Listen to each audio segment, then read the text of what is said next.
Hello, everyone, and thank you for joining us today. My name is Elisa Holder, and I'm Director of Business Partnerships for the Center for Services Leadership at Arizona State University. And welcome to today's CSL webinar on Culture for Service Excellence with Sara Moulton Reger of IBM. Good morning, Sara. Good morning. Thanks for joining us today. Thank you. We really appreciate it. Once again, we are looking over our attendee list, and we have just a great list of participants. Now, obviously, the topic of service culture is of great importance to a lot of people. So we're lucky to have Sara with us and joining us with us today. And before we get started, I'm going to just take a minute here and explain how we're going to handle Q&A, because I know you all have questions about that. So we have a large group today, so I have the lines muted. So don't worry about any background noise you might be making, dogs barking, people coming into your rooms. Your line is muted. But to handle questions, though, we'd like you to use the chat feature. So if you look over on your screens, on the right-hand side of the screen, you're going to see a rectangular box there, and there'll be a little tab with looks like a quotation bubble. So a little kind of oval shape. Click on that, and you'll see the chat box.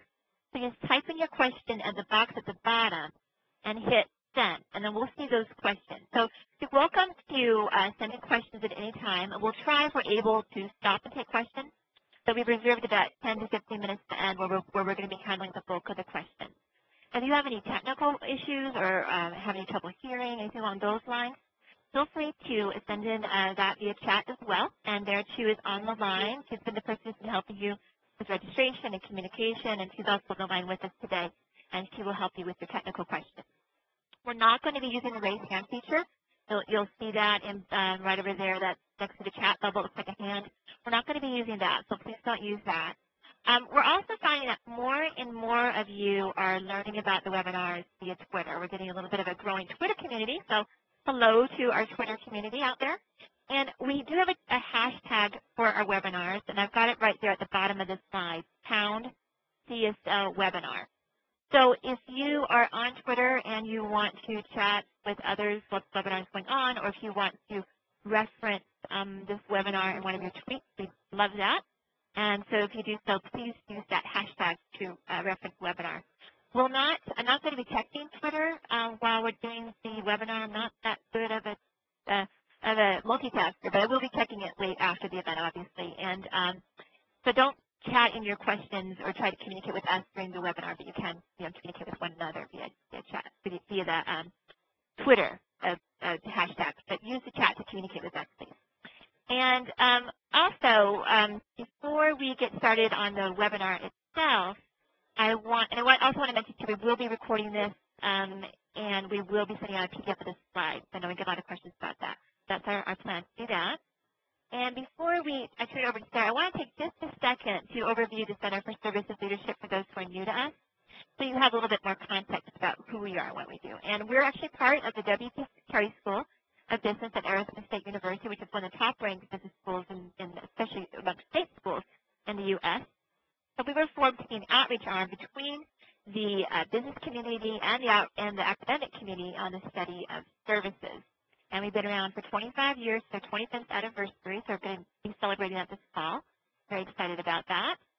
And we really exist to help companies and the academic community as well inspire leadership to strategic use of service and services. And as you can see there, I get this question a lot, how do you define services? And we define it in a variety of ways. It could be the service culture, which is what we're covering today, or it could be more the service creation and design in your organization. And right here, I'm not going to go into detail on this slide, and it'll be in the slides that you get, but these are some of the offerings that we have, and basically we have a number of outstanding companies who I'm proud to call our member firms, who are kind of the backbone of the CSL, and we offer a lot of different kinds of executive education programs. Our webinars are just sort of a slice of that. In fact, we've got a big one coming up in November, and I hope you all will consider joining us for that. And we also, kind of a part of what we do is, within the university, is knowledge discovery through our actionable research and educating our students through student education. That's just a snapshot. Of course, you can go to the website to find more. And with that, I'm going to turn it over to Sara, and it's a pleasure to have Sara with us. She's a longtime friend of the Center for Services Leadership. She's spoken at our symposium that we just mentioned and got rave reviews. She comes back and speaks to our MBA students every year on service culture. And she is an internal expert within IBM on people and service culture issues. She was very instrumental in when they incorporated with PricewaterhouseCoopers and other such acquisitions. And so we're just thrilled to have Sara with us today. So with that, I'm going to turn it over to Sara. Thank you, Elisa.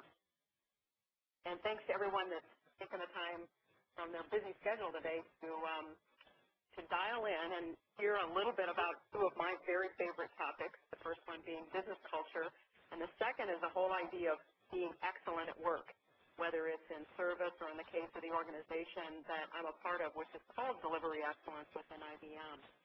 So as we get started, what I'd like to do is get your perspective on something. And what do you think? To achieve a service excellence culture, where do you think you should first focus your attention? So we're going to get some feedback from all of you in just a moment. But here are the three choices. Should your first focus be on customers? Should it be on owners, stockholders, or should it be on employees? Okay, so what we're going to do here is I'm going to pull up a poll for you. Give me just a second while this comes up. And so go ahead here and pick the one you feel best suits your situation and what your opinion is. We'll just take a little bit of time for these polls to come in. And it looks like we've got about half of you right now. So I'm going to give you just a little bit more time and tell you it's running neck and neck between two choices. Let's get a little bit more time here. Get a couple more coming in. You don't have a clear winner yet. Okay, so I'm going to go ahead and share this with you. So you should see here that mostly customers are the main place that you could focus your attention. Employees are a definite hit up there. Okay, I'm going to go ahead and close this out. That's great, and that's actually, in my experience, thanks, Elisa, that's very much what I see and hear the debate going on, where should you focus your attention. So let's just go ahead and start with one point of view that many of you, when you come to the symposium, get this point of view placed out there. And most of you have heard something about the service profit chain. It's a concept that came out in the 90s. And they say you should start by focusing in on your employees, enabling them to bring customer satisfaction, and then that will then lead to the financial satisfaction. But let's not just accept that. Let's just explore that point of view a little bit. So what I want to do is I want to talk about a service excellence moment that maybe some of you heard.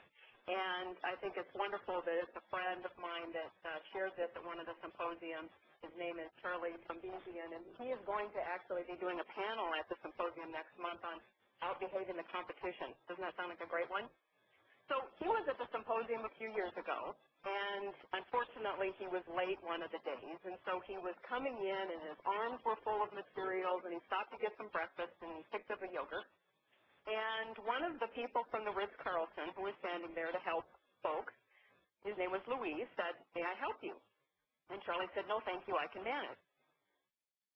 And, of course, as happens in a lot of situations, Charlie goes into the session. The only seats that he can find are at the front, and he's getting close to his seat. He senses that someone is behind him, and it's Louise. And he said, "I noticed you didn't take a spoon." So Charlie got up the next day and told us all about this situation. It could have been a very private service moment that he might have only chosen to share with a few folks, but he chose to share it with all of us because we were there looking at service leadership. And one of the managers from the Ritz got up there and was talking about what they do to instill that type of a culture. And it was real clear, Louise was also up there, it was real clear to me that he had thought he was doing his job. And that was all. So what that means is this whole idea of service excellence is embedded inside of the culture at the Ritz. So let's take a few moments and talk about what are some of the ways that companies have worked to embed culture and the kind of culture that they have desired within their company.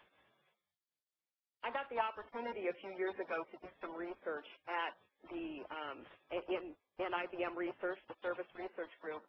And the question was, what are the different approaches that companies use to address culture? And we found 4, and the 2 oldest ones were the idea of values, which I'm sure many of your companies, perhaps all of your companies have them, And then also something very similar to it, but different in some ways, are the idea of principles. And the primary difference between values and principles is how long they last. So IBM fairly recently refreshed our values. The first set lasted about 90 years. It's a pretty long set. The principles that we might have, like leadership principles or partnership principles or something like that, tend to have a much shorter duration, maybe 3 to 5 years, maybe even shorter periods of time than that. So values and principles are real common ones that leaders use. And then about 30, 35 years ago, we started seeing behaviors coming into the business world. And I think many of you have heard the analogy of culture being like an iceberg. And what's one of the key characteristics of an iceberg? It's that most of the iceberg is underwater. That was what hurt the Titanic, right? It was the stuff that was under the water that hit the ship. So in using that as an analogy, one of the things about culture in a business that we can see are the actual behaviors on people. Now, behaviors are a singular idea, and we'll talk more about that in a few moments, but it's certainly something that I can see. I can't see your mindset. I can't even really see your values. I can see the value poster on the wall, but I can't really see what your true values are, right? But I can see your behaviors, and that's the reason why that came into the business world. Followed behind have been a number of different behavior-based models to try to characterize culture. I've shown two here that I've used, multiple instances, the Denison model and the human synergistic model, and they're all really good for starting to characterize certain things.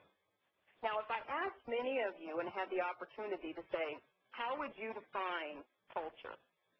Many of you would use this phrase, how we do things around here. Now, we're going to come back to that in just a moment, but just stare at these for just a second and say which ones really define how we do things around here. How we do things around here. We'll come back to that.